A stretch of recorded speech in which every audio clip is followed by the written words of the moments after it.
Maintenant, nous avons une jeune fille qui a souhaité témoigner, qui s'appelle Mademoiselle Caroline Jacquier. C'est ça? Oui. Qui a fait le trajet de Toulouse. Bonjour, Caroline de Toulouse, 32 ans, je viens d'Alice Verneuil. Ça a commencé en 2001. J'avais un kyste qui était poussé comme ça, je vais voir mon médecin traitant, elle me dit bon, c'est un point carré, antibiotiques, crème locale, sans va, tout va bien. Et ensuite, plusieurs kystes à nouveau, par intermittence, etc. Je ne vais pas tout le temps voir mon médecin traitant parce que au bout d'un moment, les antibiotiques, ça ne fait plus rien, les crèmes locales non plus, donc voilà. Et puis, comme vous savez, on a honte aussi, on ne veut pas montrer ce que c'est. Et donc voilà, en 2007, la grosse poussée sous l'aisselle gauche, trois kystes.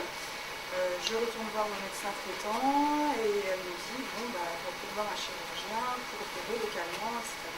Donc voilà pour la première opération, on opère localement. Et je repars chez moi. Très bien. 2 mois après, à nouveau, encore des modules sous l'autre aisselle droite. Donc cette fois-ci, on diagnostique la maladie de Verneuil. Et donc là, il fait une XRS large, qui d'ailleurs n'a jamais récidivé à ce niveau-là. C'est la seule. Et donc voilà, il m'opère, il me fait repartir chez moi. Donc à chaque fois, après opération, 2 mois d'arrêt, bien sûr, au niveau des pensions, etc. Et puis en 2008, encore à nouveau des kystes, au niveau de l'aisselle gauche, cette fois-ci au niveau des ailes.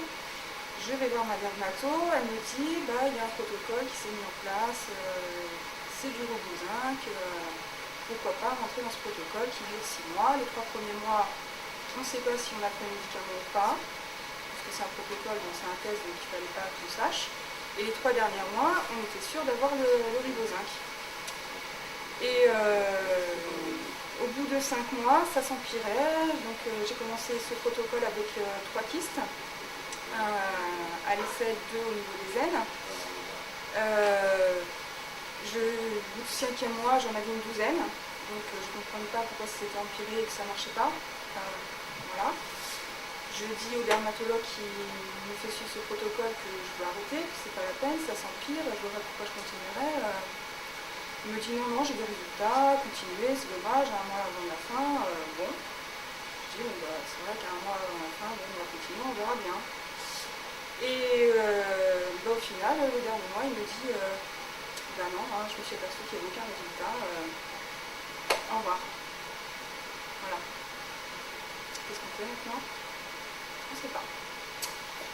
Donc je repars, je retourne voir mon médecin traitant, qui me dit de retourner voir mon chirurgien qui m'avait opéré en 2007. Il me dit, moi je ne peux plus rien faire pour vous, ça fait 2 fois que je vous opère, je ne peux pas vous opérer une 3e fois, vous avez ce que vous avez, il faut aller voir un chirurgien plasticien. Je vais voir un de ses collègues, pareil, problème de pansement. Il m'enlève mon pansement, il me dit, bon, ok, moi je vous ouvre, je vous referme, je vous recous. Je me dis, non, il me laisse un trou, il me referme par-dessus le trou, enfin, je ne comprenais pas trop. Et puis là, il me reprend ma compresse, il me la remet sur mon pansement, ma compresse sale. Il prend du scotch, il me scotche. Je me suis tirée. Voilà.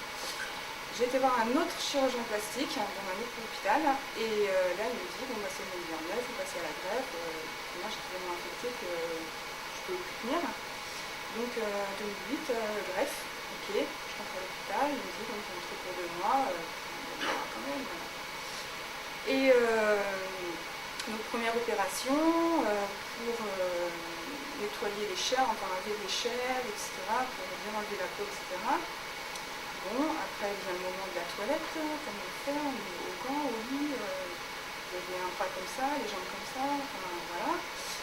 Et ils me disent, bon on va vous faire passer à la douche, sur un matelas allongé, on vous douche. Là j'ai pas du tout supporté, et donc re-anesthésie pour aller faire ma toilette. Et donc après voilà, après ça a été mieux, une fois que la douleur était passée, etc. troisième anesthésie pour regratter les chairs avant de faire la greffe, pour bien tout enlever, etc.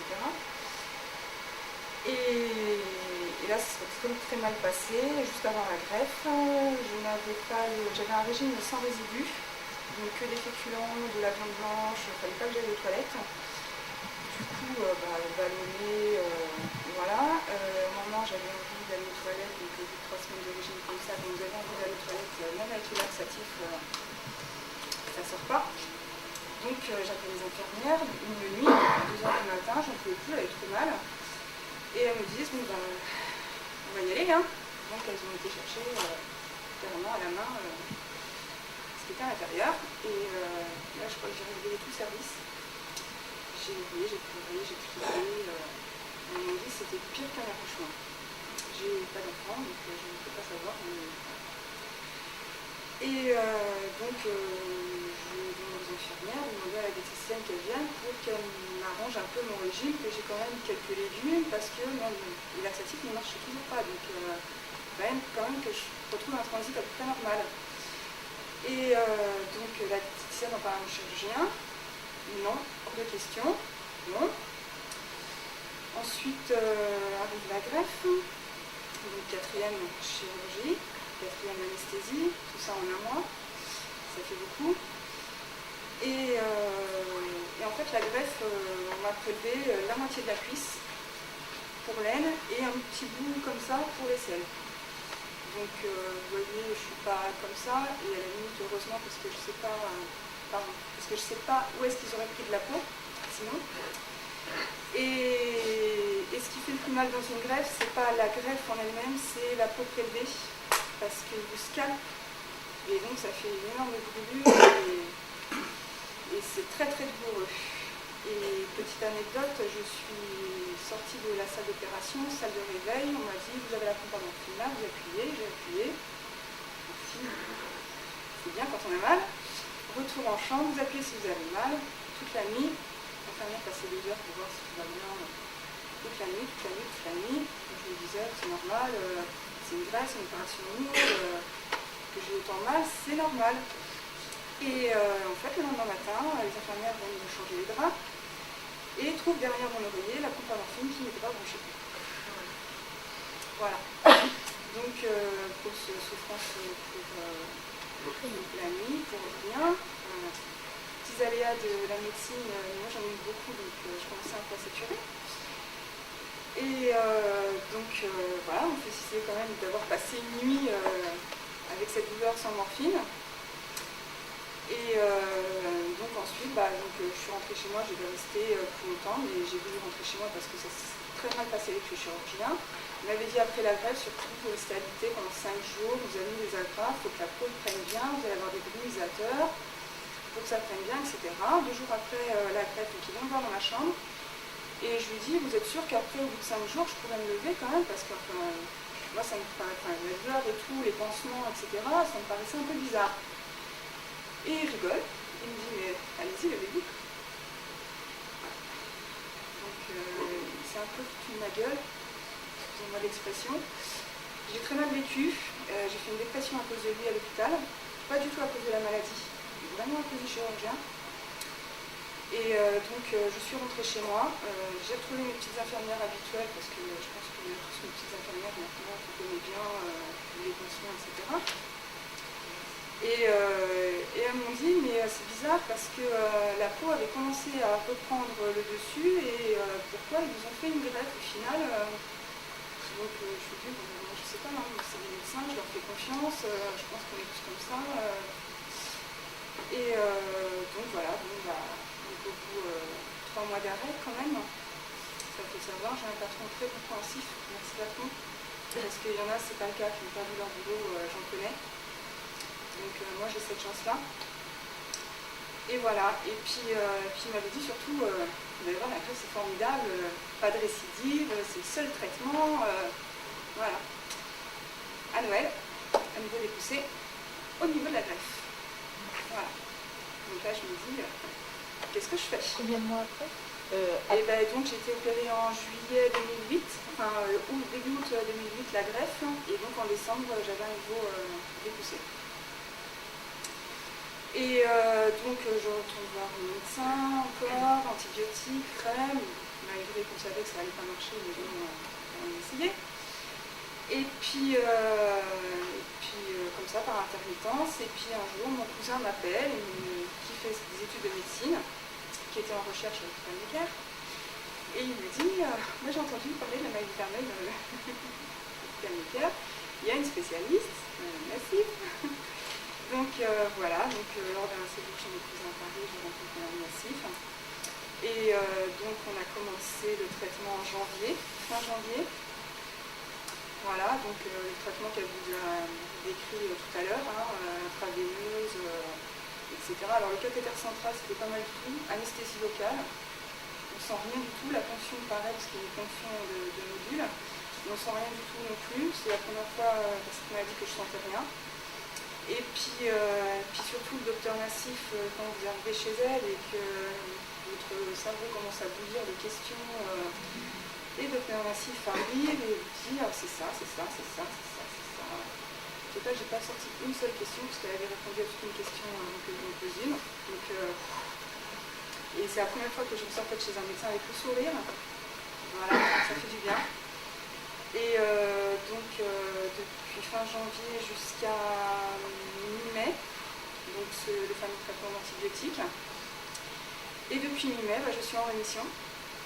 Voilà, et donc je prends le cachet d'entretien sur un an que je prends actuellement, que je continue, et toujours en rémission, toujours pas de nouvelles de Verneuil, et j'espère ne pas avoir de carte postale de sa part. Donc voilà, je voulais venir pour le docteur Nassif, et pour la soutenir aussi dans ce qu'elle fait, dans ses démarches, et qu'elle est, comme elle vous l'a dit, elle a beaucoup besoin d'aide parce qu'elle est toute seule, même pour nous patients. Voilà, et puis aussi on a appris qu'il y avait eu 2 suicidés à cause de la maladie. Du coup, moi ça m'a fait réagir, j'ai fait un blog pour raconter mon histoire, tout simplement maladiesvermeilles.com, au plus simple possible, et où je raconte toute mon histoire en détail, et je me suis dit c'est pas possible qu'il n'y ait pas un de ces patients, ou un patient du professeur Robus par exemple, qui a eu la même démarche que moi, raconter son histoire en disant aux gens qui sont malades qu'il y a des solutions qui existent. Alors peut-être que pour certains, les opérations, les traitements, la greffe, ça suffit, mais pour moi j'ai tout fait, ça n'a jamais marché. Et c'est le seul traitement, c'est le super docteur Nassif, parce que pour moi c'est le super docteur Nassif, voilà, qui a marché pour moi, et je leur remercie du fond du cœur, et comme je lui ai dit, si elle a encore besoin de moi, il n'y a pas de souci, je serai toujours là pour elle. Voilà.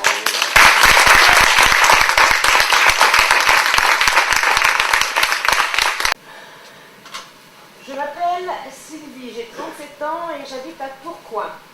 J'ai eu mon premier abcès à la naissance de mon dernier enfant, il y a maintenant 8 ans.